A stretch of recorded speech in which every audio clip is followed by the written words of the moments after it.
नमस्कार जय हिंद दोस्तों, welcome back to the channel. कैसे हैं आप सब भाई? टाटा सियरा की 1 लाख बुकिंग देखने के बाद ना मारुति बौखला चुका है। अब मारुति बौखला तो चुका है, बट इससे फायदा भाई आप लोगों का होने वाला है। कैसे होने वाला है अब मैं आपको बता दूं कि मारुति का जो गोल है, क्योंकि देखो भाई 1 लाख बुकिंग बहुत होती है और मारुति चाहेगा कि यार सारी बुकिंग क्यों जाए सियरा के पास। इसमें से अगर ये लोग 20-30 हजार बुकिंग भी तोड़ लेते हैं तो यहाँ पर बहुत ज्यादा बेनिफिट हो जाएगा। पर ये बुकिंग टूटेगी कैसे? अब भैया कोई जाकर स्विफ्ट बलिनो तो लेगा नहीं, राइट? जिसको सियरा लेनी है, बड़ी गाड़ी लेनी है भाई, वो जाकर बड़ी गाड़ी तो लेगा। तो इसको कॉम्बैट करने के लिए मारुति ने क्या करा, अपनी विक्टोरिस पे इतना बड़ा डिस्काउंट दे दिया। मेरे अकॉर्डिंगली जब से मैं कार की वीडियोस बना रहा हूँ, मैंने आई थिंक कभी नहीं ऐसा नोटिस करा कार को आए हुए ज्यादा से ज्यादा 4-5 महीना हो और इतने बड़े बड़े वो डिस्काउंट देने लग जाए। अब भैया टाटा मारुति की लड़ाई में चांदी होगी आप लोगों की, क्योंकि मारुति विक्टोरिस, चाहे आप स्ट्रॉन्ग हाइब्रिड लो, चाहे आप पेट्रोल लो, या फिर आप सीएनजी लो, ऑटोमेटिक लो, जो मन हो वो लो, आपको सब पे मोटे मोटे डिस्काउंट देखने को मिलने वाले। इनफैक्ट कल ही मैंने एक वीडियो बनाई थी जहां पे मैंने आपको बताया था कि Hyundai Venue की 80,000 बुकिंग्स आई हुई है। And the problem is Maruti की किसी भी गाड़ी पर इतनी बुकिंग्स है ही नहीं भाई। आई मीन टाटा सियारा की पहले 70,000 थी, फिर 1 लाख हो गई। उसके बाद महिंद्रा की XUV 7XO पे भी हजारों में booking I, I think 50,000 plus थी वो भी। एंड उसके बाद Hyundai Venue की 80,000 बुकिंग। और भाई मारुति का क्या? मारुति भी लाइक तो मैं जाऊँ छोड़ दूं। अब मारुति को बुकिंग क्यों आएगी? आप एक बात बताओ, मारुति की बुकिंग आनी चाहिए कहाँ पे? जब कोई नई गाड़ी आएगी तो बुकिंग आएगी ना। विक्टोरिया जब लॉन्च हुई तब इसकी बुकिंग आई नहीं पाई, और अब मारुति उसको कॉम्बैट करने वाले हैं। लानी चाहिए थी ब्रेजा फेसलिफ्ट, उसकी बुकिंग आती दबाकर, पर वो फिलहाल गायब है, पता नहीं कहाँ चली गई। पर हाल फिलहाल मैं आप लोगों से फटाफट से शेयर कर लेता हूँ कि आप कैसे, अगर ब्रेजा फेसलिफ्ट का वेट कर रहे थे, तो आप मारुति विक्टोरिया पर अभी शिफ्ट हो सकते हो और बहुत अच्छा पैसा बचा सकते हो। क्योंकि वो चीजें जो आपको ब्रेजा फेसलिफ्ट में मिलती, काफी हद तक विक्टोरिया भी उसको फुलफिल कर सकता है। मारुति विक्टोरिया का प्राइस पहले ही काफी ज्यादा लॉजिकल है। मेरे ख्याल से आज की डेट में ये one of the cheapest mid size SUV यानी कि 4300 mm की कार, जहां पर आपको बढ़िया इंजन मिल रहा है, ग्रैंड विटारा ब्रेजा वाला ही, और साथ ही में 4 सिलेंडर इंजन है, हाइब्रिड भी है। चलो एक बार मैं आपको पहले डिस्काउंट बता देता हूँ। सबसे पहले बात करते हैं भाई स्ट्रॉन्ग हाइब्रिड पे।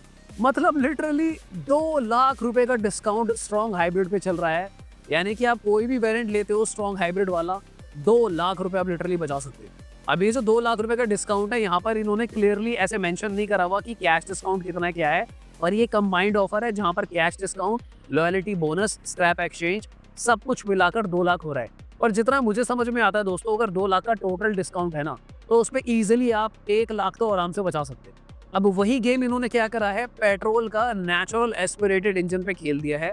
पेट्रोल का अगर आप कोई भी इनका वेरिएंट लेते हो नेचुरल एस्पिरेटेड, वहां पर आप 1,25,000 रुपए सेव कर सकते हो।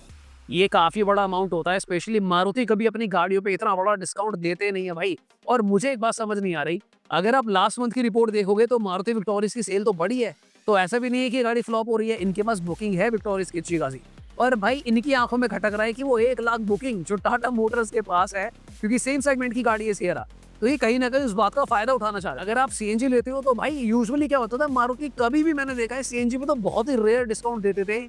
इन्होंने सीएनजी गाड़ी पर भी 80,000 रुपए का डिस्काउंट रखा है भाई। मतलब पहली बात तो मारुति की कार्स पे इतने बड़े डिस्काउंट हार्डली आते हैं, और अगर ऐसे डिस्काउंट आ भी जाते हैं तो वो कभी भी नई गाड़ी पर नहीं आते। खासकर जिस गाड़ी की सेल लास्ट मंथ बहुत ज्यादा हुई है उस पर तो बिल्कुल भी नहीं आता। अब मैं आपको बताता हूँ माजरा क्या है, असली गेम क्या है। देखो टाटा सियरा जो लोगों के पास जा रही है ना, जो डिलीवर हो रही है, उसमें आ रही है प्रॉब्लम्स। अभी मैं कल एक वीडियो देख रहा था, एक भाई ने, किसी ने डीजल गाड़ी ली है और न्यू डीजल कार वो लेकर गया है, डीजल लीक हो गया सियरा में से। अब कुछ लोग कमेंट कर रहे हैं कि ये कोई बहुत बड़ी बात नहीं है, डीजल लीक हो जाता है। एक तो मुझे ये लोग समझ नहीं आते जिनको ये बातें छोटी लगती हैं। तो ये अगर छोटी बात है तो बड़ी बात क्या है कि कार ब्लास्ट हो जाए? भाई नई गाड़ी को लेकर आ रहा है, मेरे ख्याल से तो नई गाड़ी तो मुझे लगता है बंदा 5 साल तक वो सोचता ही नहीं है कि मेरी गाड़ी कभी रोड पे बंद पड़े, कोई इसमें दिक्कत आए। इसके अलावा भी बहुत सारे इशू चल रहे हैं, कस्टमर ना खुशते चल रहे हैं, किसी भाई की नेक्सॉन बंद हो रही है। मारुति इन चीजों का फायदा उठा रही है। अब देखो रियलिटी मुझको भी पता है, ऐसा हो सकता है कि कई बार जब बहुत सारी गाड़ियां आप डिलीवर करते हो तो कुछ गाड़ी में आपकी फॉल्ट आ सकते हैं। इसके बेसिस पे आप पूरे के पूरे ब्रांड को जज नहीं कर सकते कि भैया कि हाँ इन्होंने 100 गाड़ी बेची, 10 में दिक्कत आ गई तो टाटा एक खराब कंपनी है। ये कोई सही तरीका नहीं हुआ मुझे लगता है। अब बाकी ब्रांड्स में ये रेशो कितना है कि नई डिलीवरीज पे कितने इश्यूज आते हैं, ये मेरे पास एग्जैक्ट डेटा नहीं है। बट द पॉइंट इज कि टाटा मोटर्स को भी थोड़ा बहुत ध्यान तो देना पड़ेगा यार। People are loving Tata Motors, लोग गाड़ियां पे गाड़ियां खरीद रहे हैं टाटा मोटर्स की। एक मैंने रील देखी, वहां पर एक भाई तो अलग ही बात बोल रहा है, ये टाटा की गाड़ी मत खरीदो। तो मैं भी रुक गया, मैंने कहा भाई सुन लेता हूँ क्या कह रहा है, क्यों मत खरीदो। तो वो बोल रहा है उससे कोई रील बनाई है जहाँ पर वो टाटा के सर्विस सेंटर में गया है, बोला देखो यहाँ पे भीड़ ही भीड़ है, टाटा दबाकर गाड़ियाँ बेच रहे हैं और सर्विस सेंटर में भीड़ पड़ गई है, तो आप टाटा की गाड़ी मत खरीदो। देखो पहली बात, ये कोई लॉजिक नहीं बनता। जिस भी आप ब्रांड में चले जाओ, स्पेशली अगर आप वीकेंड पे जाओगे ना, तो भाई ये भरे ही रहते हैं सर्विस सेंटर। अगर आपको खाली चाहिए ना सर्विस सेंटर, तो भाई फिर आप जाओ होंडा में थोड़ा कम मिलेगा आपको, रेनो हो गया, वॉक्सवैगन, स्कोडा, आपको यहाँ सब में कम भीड़ मिलेगी।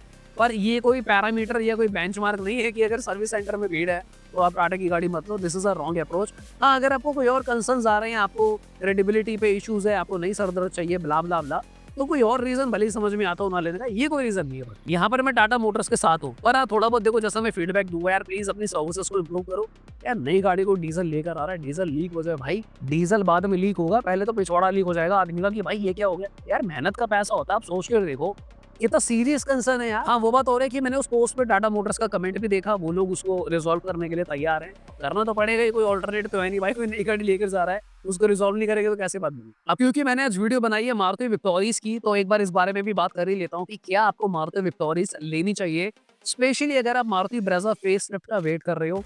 तो देखो मुझे लगता है अगर बहुत अर्जेंट है आपको, यानी कि आपको एक आध महीने में ही काम है, तो आई थिंक आप लोग विक्टोरीज पर शिफ्ट हो सकते हो। मेरे पास उसका रीजन है, मैं आपको बताऊंगा क्यों। पहला रीजन, मारुति ब्रेजा फेसलिफ्ट मुझे नहीं लग रहा कि अगले 1-2 महीने में लॉन्च हो सकती है, और अगर लॉन्च होती भी है तो ये बहुत बेकार सी टाइमलाइन है।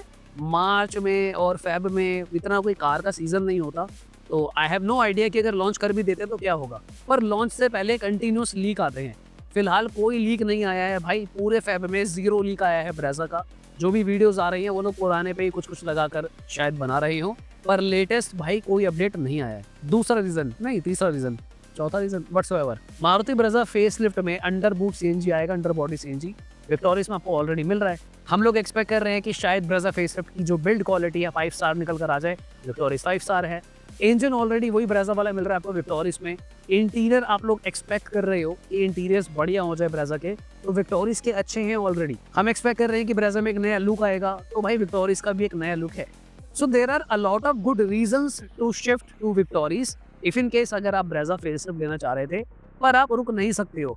हाँ, अगर आप रुकना चाहते हो, आपके पास है 3-5 महीने, मेरे ख्याल से तभी रुकना कि भाई कोई बात नहीं, मैं 5 महीने रुक जाता हूँ, कोई दिक्कत नहीं है, वो आपकी चॉइस रहेगी। अदरवाइज ब्रेजा विक्टोरीज में बहुत मेजर फर्क नहीं है, इनकी माइलेज भी काफ़ी हद तक आइडेंटिकल है, तो you can definitely have some advantage. या फिर एडवांटेज नहीं तो वही वाली बात पड़ेगी कि आप अगर विक्टोरीज भी लेते हो तो आपको पूरा मजा आ जाएगा। पैसा वसूल वाली बात है, कोई सरदर्द नहीं। और सरदर्द होगा क्यों भाई, मारुति का ही तो प्रोडक्ट है, वही तो इंजन है, वही सर्विस नेटवर्क है, सब कुछ सेम है। ऑलराइट, तो मुझे लगता है हमने काफी सारी बातें कर ली है। वीडियो शेयर मारो तो फटाफट से उसके साथ जिसको ये गाड़ी लेने की जरूरत हो। तो मिलते हैं दोबारा किसी और दिन। Thank you so much for watching, bye bye, take care.